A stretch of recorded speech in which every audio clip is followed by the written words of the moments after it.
One is faster than a speeding bullet, more powerful than a locomotive, and able to leap tall buildings in a single bound.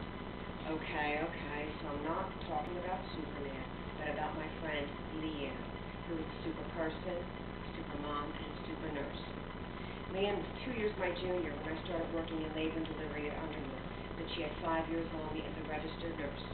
Her reputation preceded her, both as an excellent nurse and as a self-dubbed bitch. She did not try to help or mentor me when I started. She just watched and waited.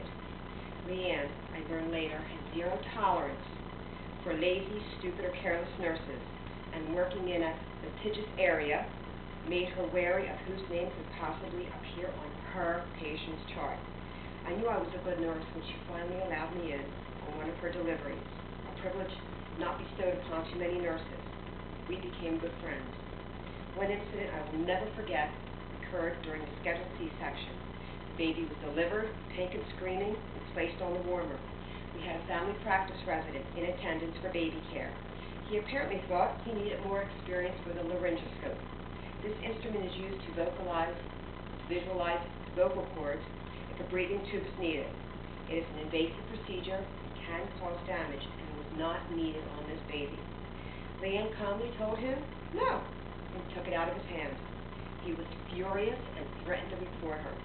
She then used her 5'9" frame to gently push him out of the way, and she finished her assessment on the baby. I was in awe. She did the right thing, but I don't know if I could have been able to do that. I learned by example with Leanne, and I learned the right way to do things. Her patients loved her, as did our obstetricians. She oozed confidence, a must when you work in labor and delivery. Leanne was a great mom to her 2 children, Aaron and Ryan. She adored them. After experiencing a full-term fetal demise with her first child, Benjamin, she fought like hell to have them. Being an insulin-dependent diabetic since age 9, Leanne had a hard time keeping her blood sugars under control, and this makes carrying babies to term risky and difficult. She also knew this disease would shorten her life expectancy, so she made sure her kids had fun. Twice a year, every year that I knew Leanne, her husband Frank, and the children would go to Disney. She once took me to task for having worked on my home in place of a summer vacation. She told me, "Your kids won't remember that work, but they will remember their family vacations." And we never missed another family vacation. Outside of work, my husband and I would double date with Leanne and her husband.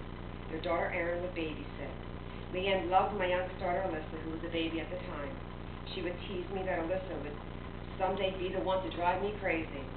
Leanne would still love my daughter today. In the spring of 1994, Leanne came back from one of her forays to Disney, worried. She had found a lump in her breast. A surgeon's visit and a biopsy revealed an aggressive form of breast cancer. A mastectomy was done and chemotherapy was started. Her treatments were made more difficult due to her diabetes, and it was a difficult time. She rolled with the punches. She lost her hair, bought a wig, and I would remind her that at least she had a good-shaped head. She missed very little work as she was on a mission. All her credit cards were paid off, and she made sure her life insurance was paid out. Her children were to be provided for. We never talked about dying, only about living. During her remission, life was back to normal. Leanne's hair grew back in lovely ringlets that Shirley Temple would have envied. Her vacations continued, and we double-dated as much as possible.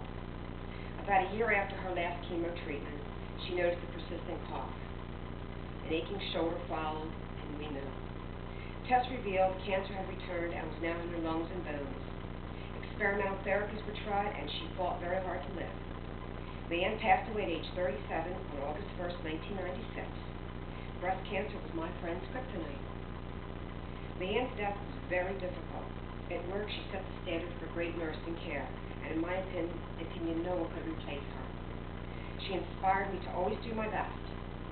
I learned the importance of vacations and having fun with my family, because according to Leanne, tomorrow is promised to no one. Prophetic words to live by. She taught me to be a calmer mother and a more confident nurse. Though I was 2 years older than her, a fact she never let me forget, I looked up to her in so many ways. We dedicated a room to Leanne in maternal child health. Every once in a while, the call bell would go off in that room. And We just all smile and say, there's Leanne. She was my hero.